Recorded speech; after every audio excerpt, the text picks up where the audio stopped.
ప్రతిరోజు సాయంత్రం మీ ఇంట్లో దీపం వెలిగిస్తున్నారా? అయితే చాలా మంది తెలియక చేసే ఒక చిన్న తప్పు వల్ల లక్ష్మీదేవి మీ ఇంట్లోకి రాకుండానే వెనుతిరిగిపోతుందన్న పరమ నిగాఢ రహస్యం మీకు తెలుసా? మన సనాతన ధర్మశాస్త్రాల ప్రకారం సూర్యాస్తమయం అయ్యే ఆ పవిత్ర ప్రదోష సంధ్యా సమయం అంటే సాయంత్రం 5 నుండి 6 గంటల మధ్య కాలం అలివేలుమంగ సమేత శ్రీనివాసుడు ముక్కోటి దేవతలు భూలోకంలో సంచరించే దివ్యమైన సమయం. ఇక్కడి విస్తుపోయే ఆధ్యాత్మిక నిజం ఏంటంటే ఈ సమయంలో పూజా మందిరంలో సాధారణ వత్తులతో కాకుండా పసుపు పూసిన వత్తులతో 3 దీపాలను వెలిగించాలి. పసుపు వత్తికి దుష్ట శక్తులను సంహరించి అఖండ ఐశ్వర్యాన్ని ఆకర్షించే అద్భుత దైవిక శక్తి ఉంది.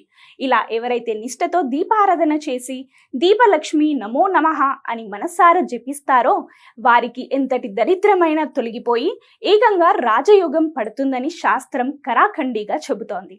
ముఖ్యంగా శుక్రవారం నాడు ఈ పరిహారం చేస్తే అప్పుల బాధలన్నీ తీరిపోతాయి.